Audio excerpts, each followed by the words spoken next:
नमस्कार दोस्तों, बात करेंगे यस बैंक की। यस बैंक में 2-4 दिन हो गए इसको कवर नहीं किया, तो कुछ जो अपडेट निकल कर आए हैं, आज भी एक बड़ी अपडेट निकल कर आई है, उसको समझेंगे। और स्टॉक के अंदर गिरावट चल रही है, आगे क्या कुछ हो सकता है, आपको क्या करना चाहिए, 2023 क्यों खास रहने वाला है, मतलब कि सारा कुछ कंप्लीट कवर करने की कोशिश करेंगे। हो सकता है 8-9 मिनट की वीडियो हो जाए। रिक्वेस्ट रहेगी वीडियो को पूरा देखें, क्योंकि अभी मैं कुछ दिनों से वीडियो को कवर नहीं किया हूँ, तो समराइज़ करने की कोशिश करूँगा। वीडियो अच्छी लगे तो एक लाइक करके हमें मोटिवेट करें, और जेन्युइन इन्फॉर्मेशन के लिए यदि आप फर्स्ट टाइम विजिट कर रहे हैं तो चैनल को सब्सक्राइब कर ले। अब जेन्युइन इन्फॉर्मेशन किस तरह, तो आप वीडियो को देखें, अच्छी लगेगी तो आप सब्सक्राइब कर ले, नहीं अच्छी लगी मत करें। तो यहाँ पर हम आ गए हैं किस पर, बैंक निफ्टी पर, यस बैंक पे नहीं। तो देखो, सबसे पहले पिछले 3 दिनों में लगातार हमें गिरावट देखने को मिल रही है, और अच्छी गिरावट इसे कहेंगे। बैंक निफ्टी जो है 34,442 से होता हुआ कहाँ तक आ चुका है, तो 42,188 से 88 तक। तो मतलब कि बहुत अच्छी खासी यहाँ पर गिरावट हो चुकी है पिछले 3 दिनों के अंदर अंदर। लेकिन आप यदि इसकी कंपैरिजन यस बैंक से करो, तो यहाँ पर आप देख सकते हैं, अब हम येस बैंक के चार्ट पर हैं, और पिछले 3 दिनों का जो चार्ट है आप देख सकते हैं कि काफ़ी हमें स्टेबलाइज होता हुआ यह चार्ट दिख रहा है। क्योंकि जो पहला दिन यह गिरावट थी, इसका जो लो था उसके लो पर ही यह आज भी इसने लो बनाया है।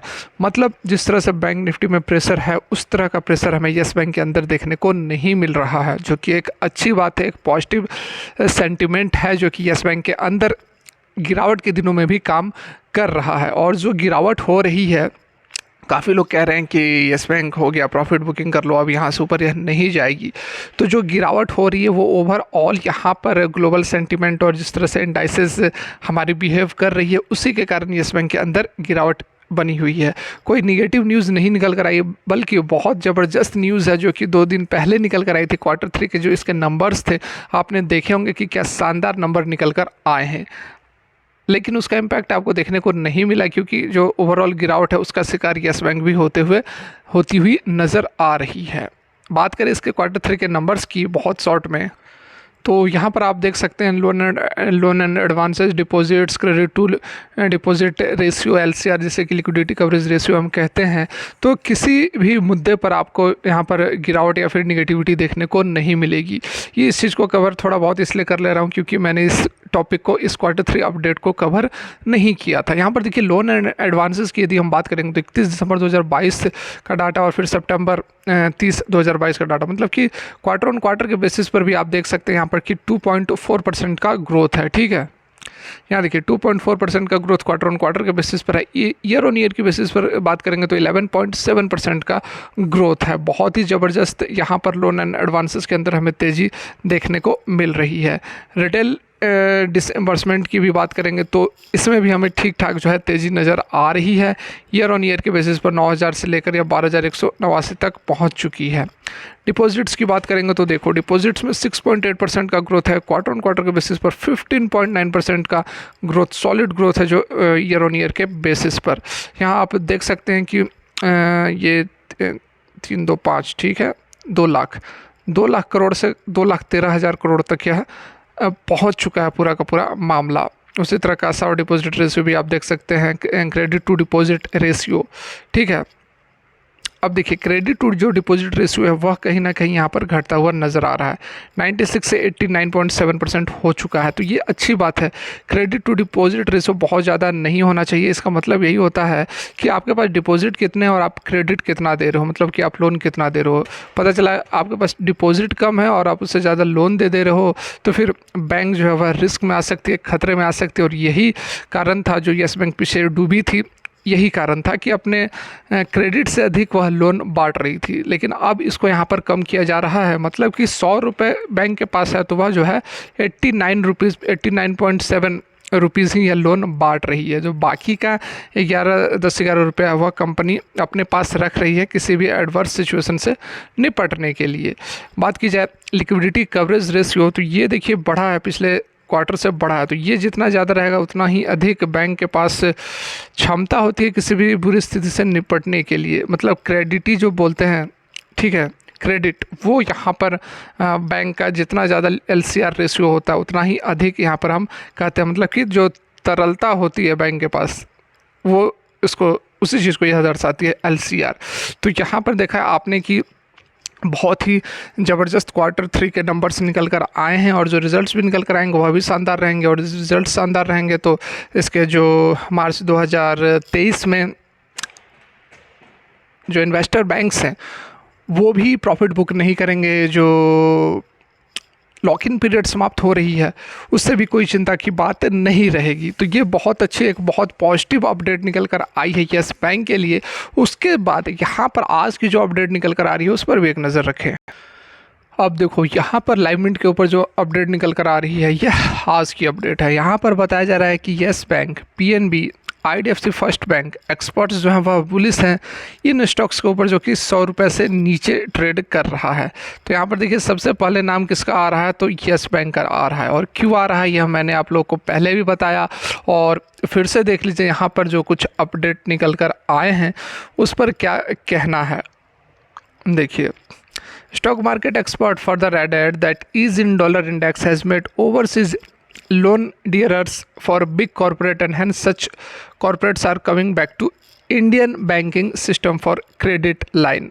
तो बाहर से भी जो इन्वेस्टर्स है वह भी बैंकिंग सिस्टम के, बैंकिंग सेक्टर के अंदर अब इन्वेस्ट करते हुए नज़र आ रहे हैं। और यहाँ पर देखिए बताया गया है कि प्राइवेट सेगमेंट में जो टेक इनेबल्ड बैंकिंग की तरफ, लेंडिंग की तरफ जो फोकस कर रहे हैं उनके लिए सबसे अच्छा bank Axis bank, ICICI bank, HDFC bank, IDFC first bank रहने वाला है। लेकिन रिटेल इन्वेस्टर्स जिनके पास बहुत ज़्यादा कैश अवेलेबल नहीं है वह देखिए यहाँ पर but have limited money for investing, experts recommended mid-sized PSU and private banks stock to buy।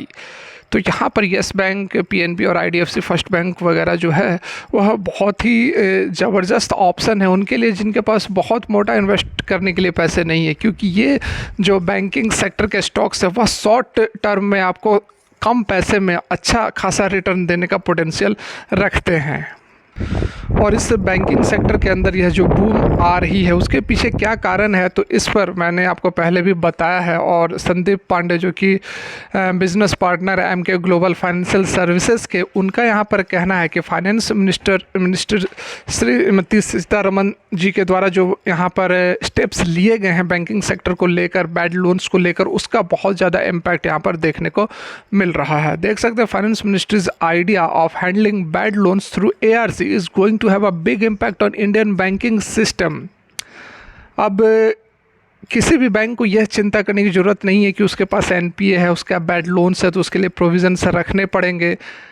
The bad loan won't force any bank to continue provisioning for long and remain under the NPA stress. तो अब NPA के stress के अंदर रहने की ज़रूरत नहीं है किसी भी बैंकिंग सिस्टम को।